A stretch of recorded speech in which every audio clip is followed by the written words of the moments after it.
罗大佑还在创作，年近70的他，疫情期间思索自己如何走上音乐创作这条路。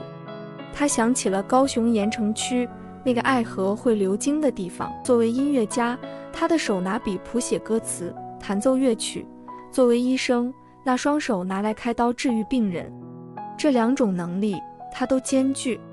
后来大家都知道，他选择了前者。80年代，他以鹿港小镇打破当时流行的民歌曲风，以一种近乎呐喊的方式表达对社会都市变迁的感伤，在青年知识分子间造成反动的思潮，唱出时代的标记。2023年入秋，罗大佑的双手依然没停。69岁的他在屏东演艺厅举办南屏往东音乐会，10只指头随着火车一步步往前进的音符节奏，行云流水的在史坦威钢琴上快速流动。弹琴弹多了，对脑筋好，比较不容易失智。灰白黑发相间的罗大佑幽默笑说，他认为手是音乐家身上最重要的器官，应对着脑传达思绪。音量忽然渐大又饱满，琴声一下子连同情绪高涨，演艺厅现场600多人跟着罗大佑走入一条时光隧道。有人认为罗大佑是英雄造时势，其实他是被时势造就。1982年，罗大佑戴着墨镜，穿着一身全黑，发表首张唱片《知乎者也》。这张带有批判的摇滚专辑，在当时是横空出世的艺术，顿时声名大噪。隔年，未来的主人翁讽刺台湾社会当时的现象，在戒严期间，他有不少歌曲被禁播或勒令修改。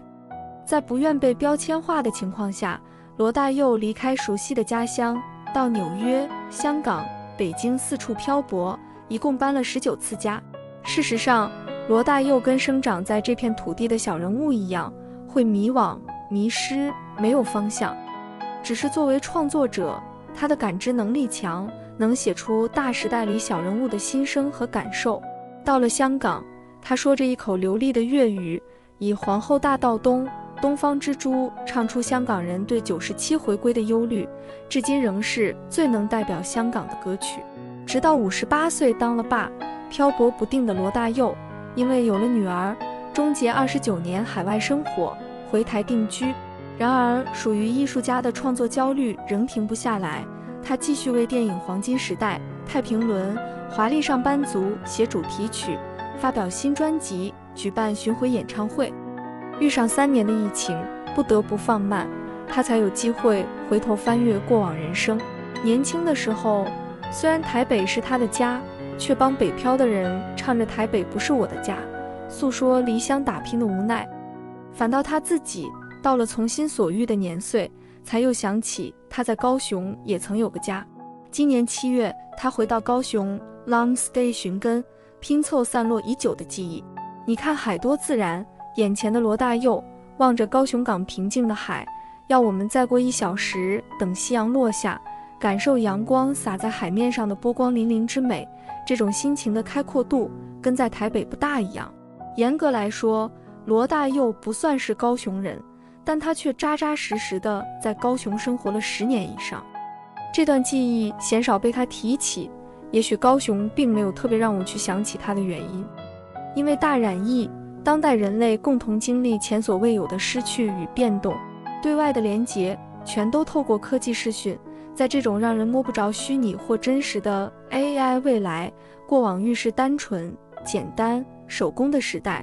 愈是让罗大佑心生向往，缅怀了起来。初2时，罗大佑从台北的大安中学夜间部转学到高雄市立2中念书。当时身为外科医生的罗爸爸到高雄开东海医院，举家从台北南漂，住到爱河流经过的盐城区，一家5口就住在医院的楼上。担任医院院长的罗爸爸工作忙，唯一的兴趣就是音乐。父亲对音乐极为狂热，罗大佑说爸爸压力大，舒压方式就是买各种新奇的乐器摆在家，钢琴、风箱式电风琴、双层键盘电子琴、双轨录音机，在当时都是最新潮的器材。同时安排3个小孩学钢琴，罗大佑弹一手好琴，就是从6岁开始学起。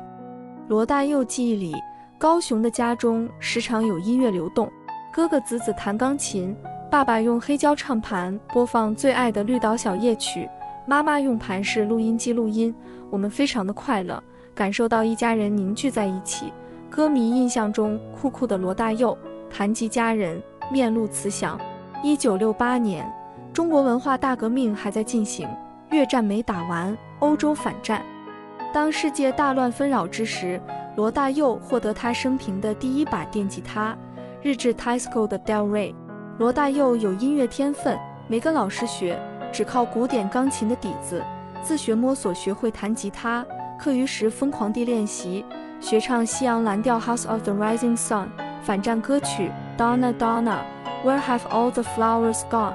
说来罗大佑得感谢爸妈，在那个以课业为重的年纪，他半夜不读书玩吉他，却从没被骂过。当然后来他也考上中国医药学院医学系，通过医师高考后还接受过放射科医师训练，担任过外科实习医师、放射科、内科医师。很多人都认为罗大佑的歌有很强的叛逆意味，老实说，小时候的我不但不叛逆，还非常循规蹈矩。罗大佑曾在一次访问回应，高中毕业后，罗大佑跟几个朋友在台北组了 Rockers 乐团，在鼓手王振华的介绍下，帮电影《闪亮的日子》写歌，意外展开他日后的音乐创作路。作为曾经离家多年的游子，罗大佑现阶段的重心离不开家。在放慢步调的这几年，罗大佑寻找这段音乐人生的路程怎么开始？脑袋中第一个浮现的是高雄盐城区建国路上的东海医院。不好意思说出口的字，是曾经在感情上带来伤痛化作词曲的爱，也是父母用温柔力量包围，带给他勇气的爱。他说，看着11岁女儿成长，忽然明了当年父母的教育方式，默默观察孩子的优点，给他空间和自由。罗大佑提及前世情人，空气中冒出粉红泡泡。他对女儿的爱，柔情又包容，像眼前的大海。他在刚发行的新专辑《爱河人间》写道，爱河水里有海水，经过港湾出奇经，出到大海，通往全世界。罗大佑的生命之河来到将近70岁的这头，回顾他的音乐创作，从爱河出发，一路流向世界。现在他的双手还在黑白琴键上跃动，继续滚动下一个音乐创作。